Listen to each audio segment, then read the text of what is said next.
खबरों के हमारे इस खास कार्यक्रम में आपका स्वागत है। मैं हूं चंद्रशेखर जोशी। इस कार्यक्रम में हम आपको इस वक्त की बड़ी अंतर्राष्ट्रीय खबरें बताते हैं और दो बड़ी खबरों पर अपने विशेषज्ञ मेहमान के साथ चर्चा भी करते हैं।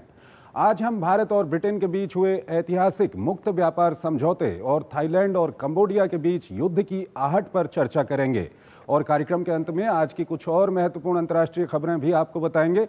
लेकिन आइए सबसे पहले आपको दिखाते हैं इस वक्त की अंतर्राष्ट्रीय हेडलाइंस। पीएम मोदी और ब्रिटेन के समकक्ष ने व्यापक आर्थिक और व्यापार समझौते को बताया ऐतिहासिक। द्विपक्षीय वार्ता में इकोनॉमिक ऑफेंडर्स के प्रत्यर्पण में सहयोग पर चर्चा। पीएम ने चेताया, लोकतंत्र की आड़ न ले पाए अतिवादी।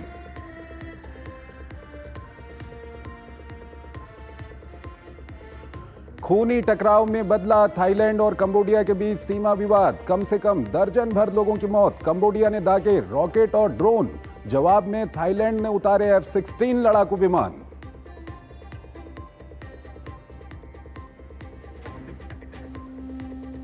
जलवायु परिवर्तन पर अंतर्राष्ट्रीय न्यायालय का बड़ा फैसला। कहा, जिम्मेदारी नहीं निभाने वाले देशों पर दूसरे प्रभावित देश को है कानूनी कार्रवाई का अधिकार। वैश्विक स्तर पर सामूहिक प्रयास से समाधान संभव।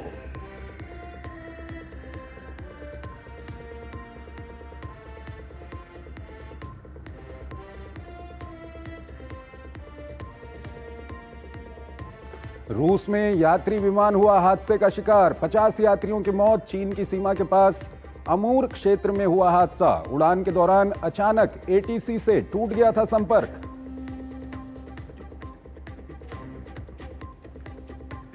यूरोपीय संघ ने 109 अरब डॉलर के अमेरिकी वस्तुओं पर प्रतिशुल्क लगाने के लिए किया मतदान। वॉशिंगटन के साथ व्यापार समझौता करने में विफल रहने पर 30% शुल्क लगाने की दी चेतावनी।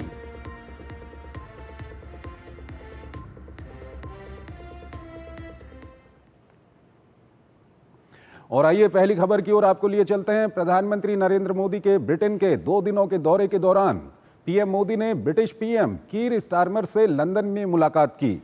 मुलाकात के बाद दोनों देशों के बीच फ्री ट्रेड डील FTA पर साइन किए गए। आइए आपको दिखाते हैं भारत ब्रिटेन व्यापक आर्थिक और व्यापार समझौता क्यों इतना खास है और इससे दोनों देशों को कितना लाभ होगा। प्रधानमंत्री नरेंद्र मोदी की ब्रिटेन यात्रा के दौरान दोनों देशों के बीच मुक्त व्यापार समझौते पर मोहर लगना संबंधों को एक नया आयाम देने वाला है। इससे आपसी व्यापार पर लगने वाले सीमा शुल्क और अन्य गैर प्रशुल्क व्यापारिक बाधाओं को कम या खत्म करेंगे, ताकि बड़े पैमाने पर आसानी से व्यापारिक गतिविधियों को बढ़ावा दिया जा सके। भारत और ब्रिटेन के बीच मुक्त व्यापार समझौते से दोनों देशों के बीच द्विपक्षीय आर्थिक संबंधों को मजबूती मिलेगी। यह समझौता मात्र आर्थिक साझेदारी नहीं, बल्कि साझा समृद्धि की योजना है। एक और भारतीय textile, footwear, gems and jewellery, seafood और इंजीनियरिंग गुड्स को यूके में बेहतर मार्केट एक्सेस मिलेगा। भारत के एग्रीकल्चर प्रोड्यूस और प्रोसेस्ड फूड इंडस्ट्री के लिए यूके की मार्केट में नए अवसर बनेंगे। भारत के युवाओं, किसानों, मछुआरों और MSME सेक्टर के लिए यह समझौता विशेष रूप से लाभकारी सिद्ध होगा। This is the biggest and most economically significant trade deal that the UK has made since leaving the EU. Thank you, Prime Minister, for your leadership and for your pragmatism. And I'd like to thank everybody who's worked so hard to get this deal over the line. Bharat और Britain के बीच साल 2022 के जनवरी में शुरू हुए 3.5 वर्ष की गहन वार्ता के बाद एक मुक्त व्यापार समझौते पर हस्ताक्षर किए गए। दोनों सरकारों का अनुमान है कि द्विपक्षीय व्यापार हर साल 34 अरब डॉलर तक बढ़ेगा। ये उस मौजूदा व्यापार संबंध के लगभग दोगुने होने के बाद हो रहा है, जो 2014 में 14 अरब डॉलर से बढ़कर 2024 में 57 अरब डॉलर तक पहुंच गया। भारत और ब्रिटेन के बीच मुक्त व्यापार समझौते का उद्देश्य व्यापार और निवेश को बढ़ावा देना है। इसके लिए शुल्क और गैर शुल्क बाधाओं को कम करना और बाजार पहुंच में सुधार करना शामिल है। ये प्रौद्योगिकी स्वास्थ्य सेवा और शिक्षा जैसे क्षेत्रों में अवसरों के विस्तार में भी मदद करेगी। भारत और ब्रिटेन के बीच मुक्त व्यापार समझौता होने से कपड़ा, चमड़ा, जूते, रत्न व आभूषण और ऑटो घटक जैसे क्षेत्रों में शून्य शुल्क से निर्यात बढ़ेगा। परिधान व आभूषण क्षेत्र में तेज वृद्धि और $2.5 बिलियन की वृद्धि की उम्मीद है। भारतीय पेशेवरों, विशेष रूप से आईटी, वित्तीय सेवाओं व शैक्षिक सेवाओं के जरिए ब्रिटेन में गतिशीलता बढ़ेगी, जिससे रोजगार और आय में वृद्धि होगी। आईटी क्षेत्र के 60,000 से अधिक कर्मचारियों को सामाजिक सुरक्षा अंशदान में छूट से वेतन में 20% की बचत होगी। डेयरी, सेब और प्लास्टिक जैसे क्षेत्रों को शुल्क रियायतों से बाहर रखकर भारत ने अपने घरेलू हितों की रक्षा की है। टाटा, JLR जैसी कंपनियों को ब्रिटिश कारों पर शुल्क कटौती से लाभ होगा, जिससे भारत में उनकी कीमतें कम होंगी। इंडिया यूके FTA हमारे लिए महत्वपूर्ण है, क्योंकि इससे जो हमारा एक्सपोर्ट्स है वो यूके में ज़्यादा कॉम्पिटिटिव हो जाएगा और हमारा मार्केट एक्सेस में यूके में ज़्यादा होगा। करीब 99% हमारा जो एक्सपोर्ट्स है वो यूके मार्केट में ज़ीरो ड्यूटी पे एंटर करेगा और इससे हमारे लेबर इंटेंसिव सेक्टर्स हैं, चाहे वो अपैरल एंड टेक्सटाइल हो, जेम्स एंड ज्वेलरी हो, लेदर हो, Kingdom. To give you a roundup of the developments so far, we have with us Foreign Secretary Shri Vikram Mishri. We are also joined by Special Secretary in the Ministry of Commerce, Shri Satya Srinivasan, as also by our High Commissioner to the United Kingdom, Shri Vikram Doraisamy. We also have with us Additional Secretary Europe West in the Ministry of External Affairs, Shri Piyush Srivastav. With that, I invite Foreign Secretary to give opening remarks on the visit. So the floor is yours now. Thank you, Randir. Good afternoon, all of you. Thank you for joining us today for this briefing on Prime Minister Shri Narendra Modi's official visit to the United Kingdom at the invitation of Prime Minister Right Honourable Sir Keir Starmer. Prime Minister is accompanied by a high-level delegation comprising the External Affairs Minister, Dr. S. Jaishankar, the Commerce and Industries Minister, Shri Piyush Goyal, and National Security Advisor, Shri Ajit Doval, as well as an official and business delegation. Prime Minister landed in the UK yesterday and received a traditionally warm and festive welcome by representatives of the Indian community in the UK. Earlier this morning, Prime Minister was hosted by Prime Minister Starmer at the Chequers Estate, the official country residence of the Prime Minister of the UK. The two leaders spent nearly 3 hours together this morning, during which they held restricted and delegation-level talks, including over lunch. The two leaders had the opportunity to review the entire gamut of issues in the bilateral relationship and also to discuss regional and global issues of mutual interest. The Prime Minister is scheduled to call on His Majesty King Charles III at Sandringham Estate in a short while from now. At Chequers, as you would all be aware, the highlight and the headline really from this visit was the signing that Prime Minister Modi and Prime Minister Starmer oversaw of the historic India-UK Comprehensive Economic and Trade Agreement between the Commerce and Industries Minister, Shri Piyush Goyal, and the UK Secretary of State for Business and Trade, Mr. Jonathan Reynolds. This landmark agreement will significantly increase trade and investment and economic cooperation between the two countries by lowering tariffs in key sectors, including labor-intensive sectors in India like textiles, leather, footwear, agricultural products, marine products, sports products, toys, gems and jewelry, and others. Apart from trade and investment, it would also strengthen innovation and technology collaboration.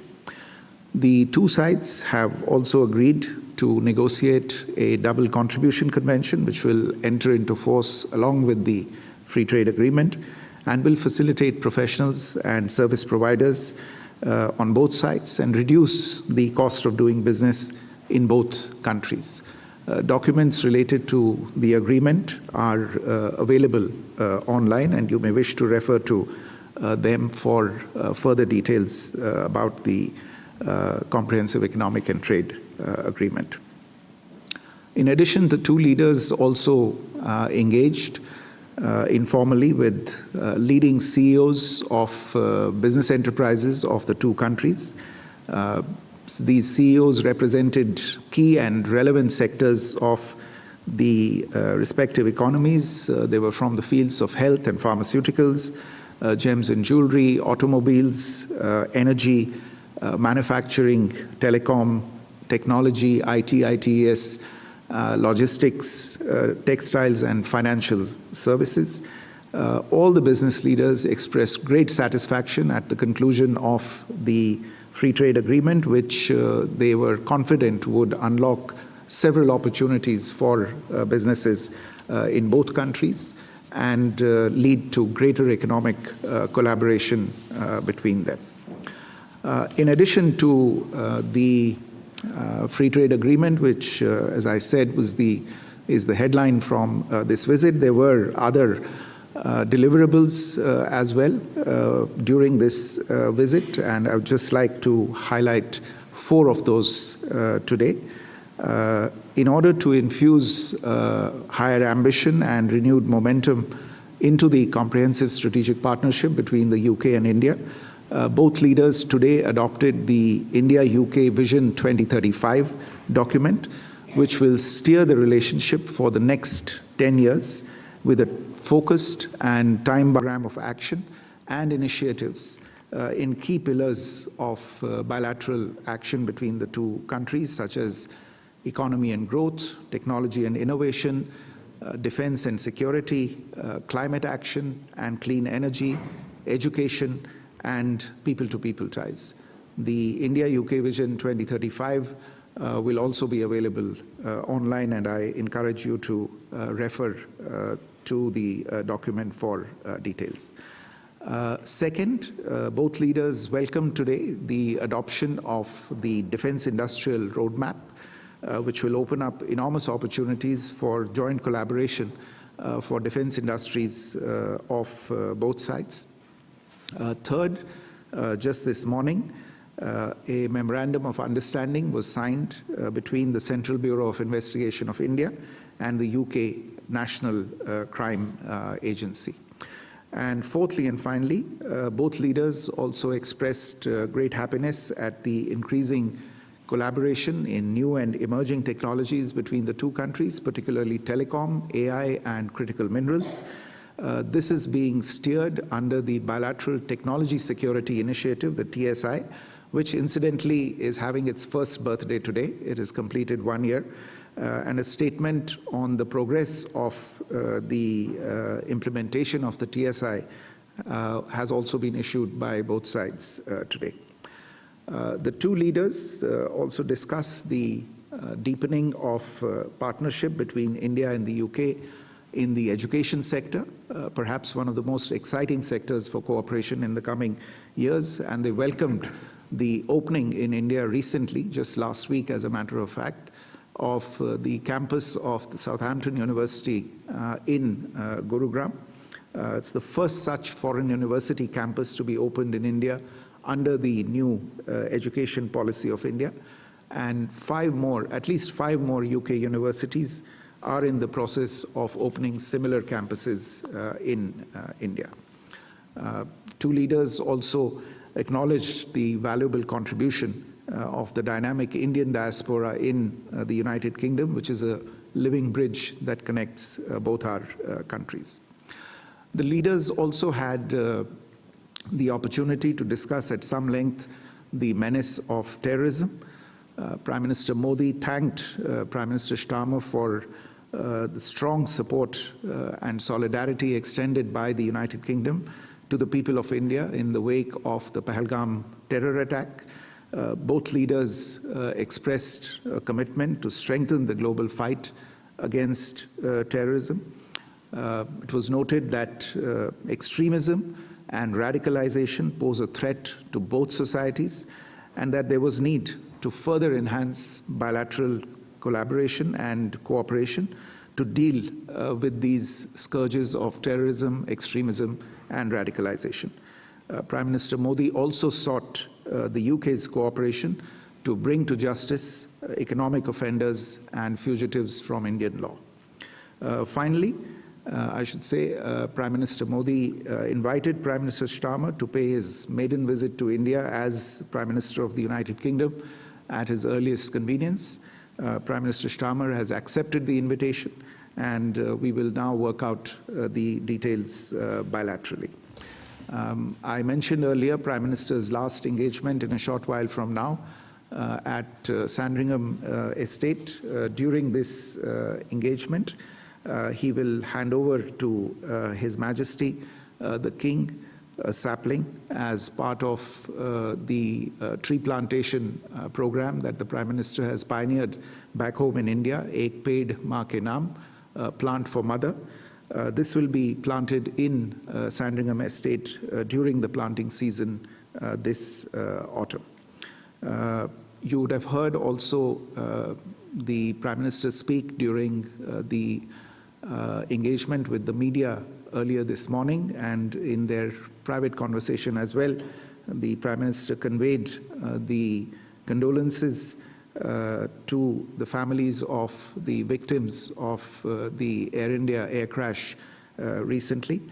Many of them were UK nationals, and the Prime Minister expressed his condolences at the losses that had been suffered. Let me stop there.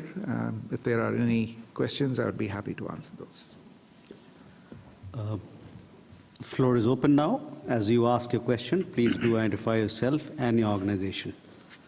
We start with you, Sriram. Yeah, Mike. Thank you, Mr. Foreign Secretary. Sriram Lakshman from the Hindu. I wanted to ask you about the Pahalgam terror attacks. There was a parliamentary delegation here last month hoping to convey India's position and response to those. And I wanted to ask, out of today's meeting, has there been any indication there will be a change in the UK government's response to such situations if they were to recur? Question one. And if I may, a quick question. Was the United States discussed in the Trump administration? Because India and the UK have both been discussing trade with the Trump administration, and there's kind of a retrenchment of the United States under the Trump administration from multilateralism. Does that kind of bring interests of the UK and India closer together? Was that discussed at all? Mm-hmm. Vishal.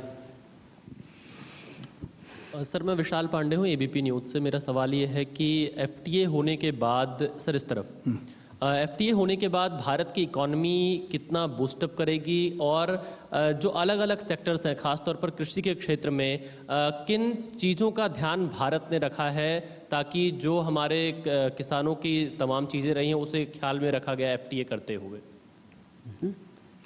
Gautam, question.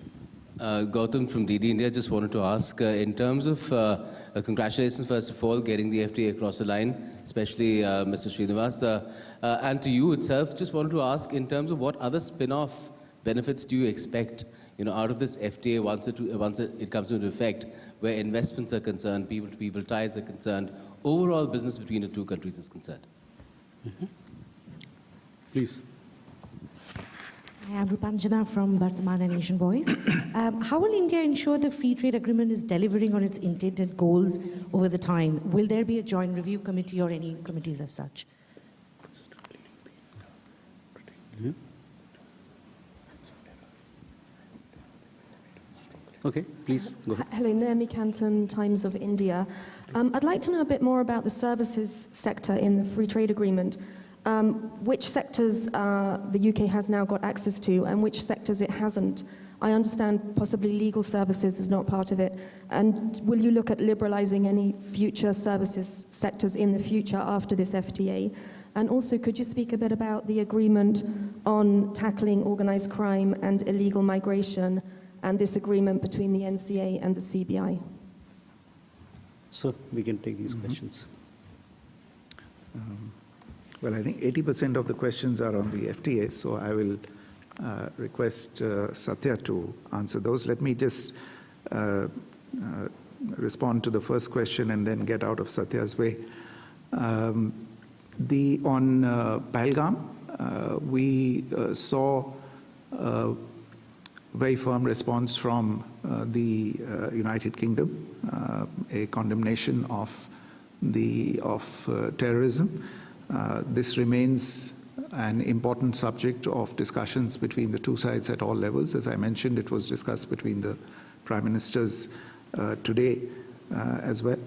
I think there is a fair degree of identity of views on the importance of collaboration against what is a global scourge. And there is already close cooperation between India and the UK at multiple levels, the official levels, and between the concerned authorities on law enforcement authorities on the two sides as well. We expect that this will continue in coming times. With regard to discussions related to the United States, look, we are in the UK. We are discussing a free trade agreement between India and the United Kingdom. So you will understand if I say that the focus was on that, fair and square. Naturally, the overall environment globally of world trade was referred to. But on that front, what I would emphasize is that this underlines even more the significance of the India-UK FTA. For an agreement as significant as this to be achieved at this point in time is the really important message to take away from today's events. So that's what I would say on that issue. On this last point, the MOU that's been signed between the CBI and the National Crime Agency of the UK, it is intended to combat instances of corruption, of serious fraud, and organized crime. There has been some cooperation on that, and we are able to now institutionalize this cooperation. Let me turn to Satya to address the questions related to the free trade agreement. Yeah, free trade agreement, I mean, the CETA, India-UK CETA, first and foremost, it provides a facilitative and a predictable framework, and that's what businesses are looking for. They need certainty, a certainty of tariff regime, a certainty of regulations. I think that's what this legally binding agreement is providing. In terms of sectoral interests, I think it covers a large amount of trade in goods, both agri and non-agri sector. And for all of your information, the agreement is up on the website, so you could have a look at the schedules which are there, and each of the sector analysis, I think quite a few of impact analysis is also being given. In terms of spin-off effects, obviously when businesses are looking for certainty, I think the trade is going to definitely go up. We are looking in terms of doubling of the trade by 2030. And then also it'll rope in investments, because in sectors of the future, and when this certain regime is there, I think investments are going to really go up. There are mechanisms built in terms of joint committees in various chapters, so the policy areas. In terms of, I think we would come with this as it moves. Right now, different sectors of interest, because industry also has expressed interest, and to convert into numbers, I think it will take a little time, because they are also looking in terms of what reductions are there, eliminations immediately, or phase reductions. So for their calculations as well, I think they need to look at where the details are available today. So as I mentioned, the joint committees do exist in across the policy areas where they would meet, and then whatever issues in terms of barriers which they see for trade, they would be addressed. Services, I think, is an important area. I mean, it's in terms of both economies are services, largely services dependent. Therefore, here we have deep commitments coming in areas of interest on both sides, whether it is financial services or insurance services, telecom or transport, travel, IT, ITS. I think from our side, IT, ITS is one of the large. So it covers all modes of engagement and aspects of mobility, professional services, other business services. So deep commitments have been made. I think this is the brief from my side. Yeah, please. Thank you, sir. Aditi from Press Trust of India. So if you could perhaps elaborate a little bit on the discussion on counterterrorism. Pro-Khalistani extremism was an issue that had been recognized. Is that something that's still on the agenda? Is there a recognition of that as an issue as well? And a second question, if I may, for you, sir, about the DCC, which I think was mentioned will come into force along with the FTA. We were given to understand that at the moment only a legal understanding has been made and the negotiations continue. So if you could just give us a little bit of an elaboration on that. Thank you. Please.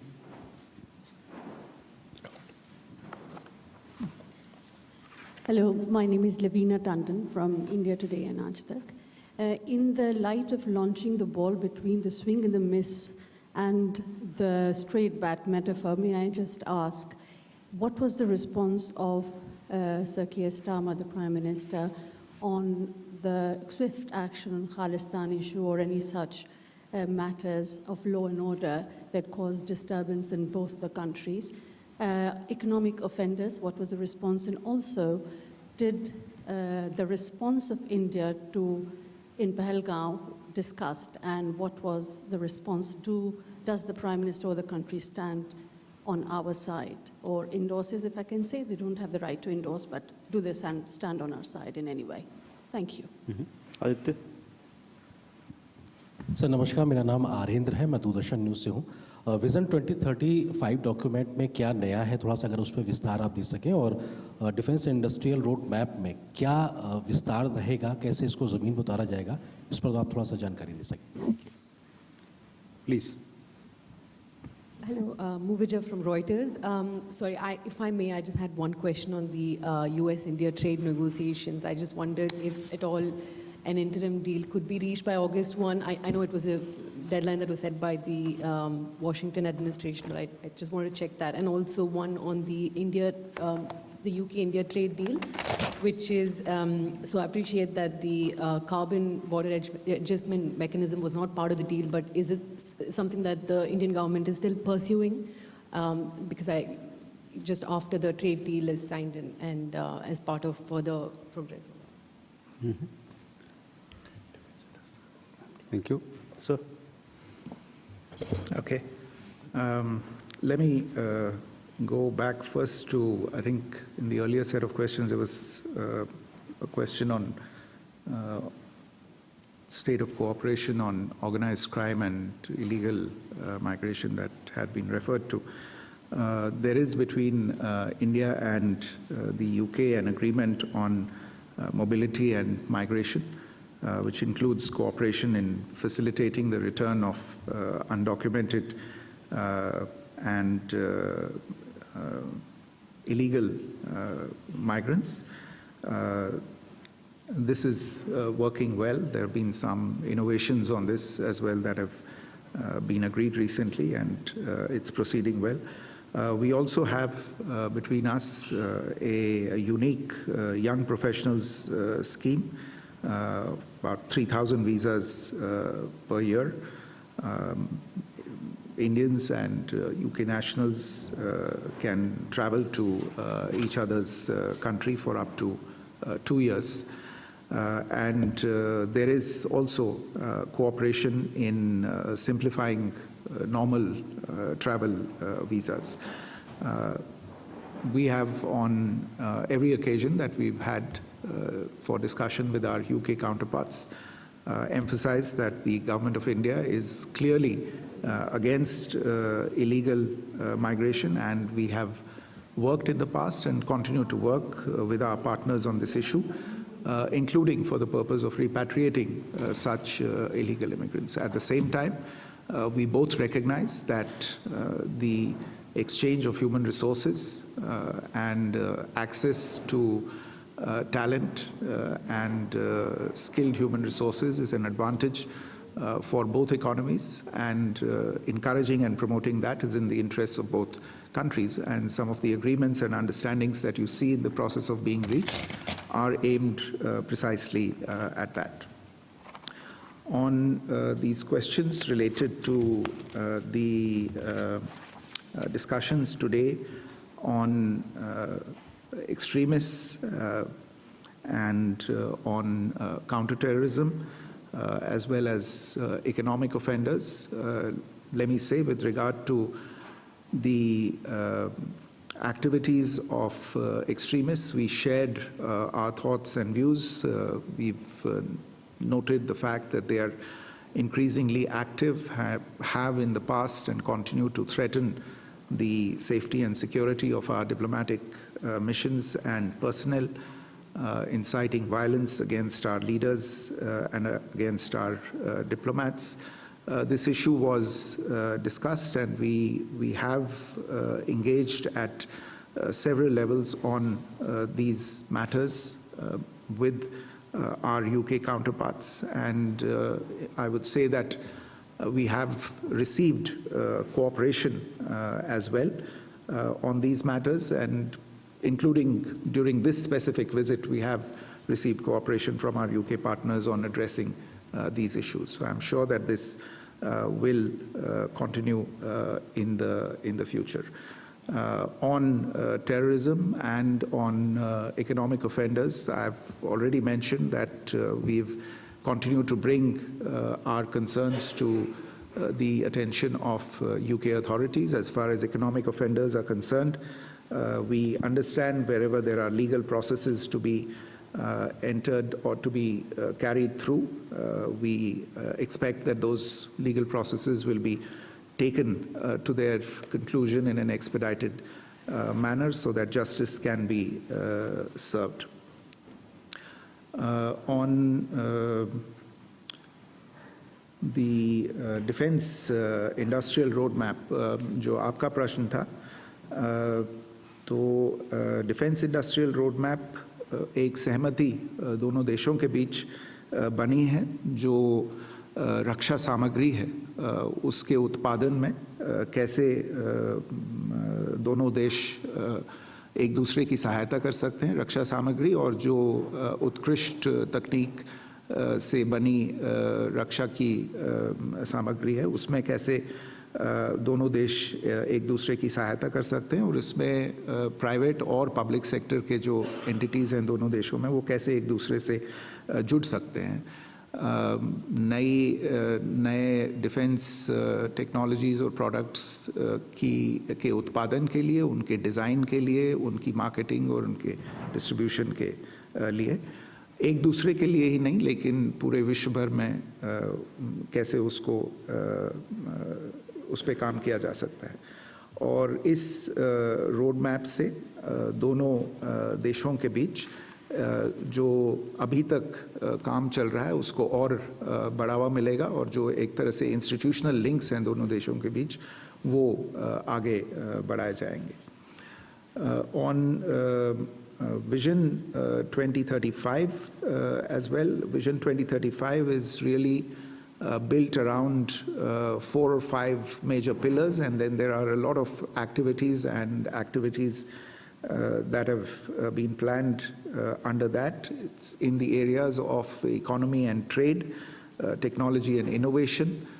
defense and security, climate and energy, education, and people-to-people contact.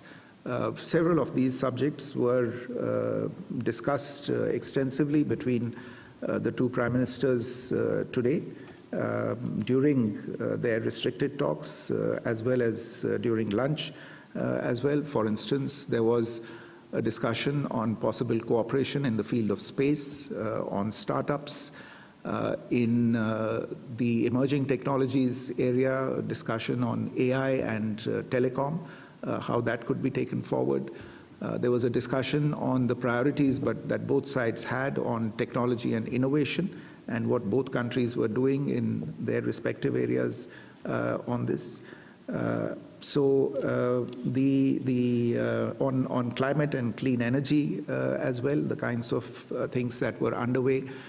Prime Minister spoke about the fact that some of our renewable energy goals that were set for 2030 had been achieved 5 or 6 years ahead of schedule.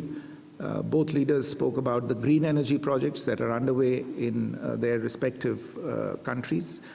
So this was, in a sense, a curtain raiser for the kinds of things that will be progressed under the Vision 2035 document. On the US-India trade deal, I have mentioned earlier, we are discussing that under a different vertical. All I can say is that our engagement is underway, the contacts are underway, and we'll see how that goes. So, yeah, with regard to DCC double contribution convention, we have arrived at an understanding that is the convention would come into effect along with the FTA coming into force. So both would be together implemented. 2, that the exemption period on which this contribution would be exempted is for a period of 3 years. And we also have agreed upon electronic exchange of certification for enabling this. So all the key elements stand, cleared, or clear understanding has emerged on it. And the rest of the part in terms of in the coming year, we would have the text that will be ready, and by the time CETA is ratified, this would be in place. In terms of CBAM, you're aware of a position on CBAM, wherein it is still not in place in UK, it will come in the future. But if we see that it does have an adverse effect, there are enough measures which would be taken, and as and when it comes into play and then we see an adverse effect, we would have appropriate measures to address those concerns. Thank you, sir. With that, ladies and gentlemen, we come to the close of this press briefing. Thank you very much for your presence. तो आप ये विदेश मंत्रालय की press conference देख रहे थे। विदेश सचिव विक्रम मिस्री बता रहे थे कि पीएम मोदी के ब्रिटेन दौरे के दौरान क्या कुछ हुआ। जो महत्वपूर्ण बिंदु उन्होंने बताए, दोनों देशों के बीच में व्यापार समझौता हुआ है, आतंकवाद को लेकर के बातचीत हुई है, आर्थिक रूप से जो भगोड़े अपराधी हैं उनको लेकर के बातचीत हुई है, जो खालिस्तानी एक्सट्रीमिज्म है वहाँ पर उसको लेकर भी बातचीत हुई है। तो इस कार्यक्रम में फिलहाल इतना ही। आप बने रहिए डीडी न्यूज़ के साथ। नमस्कार।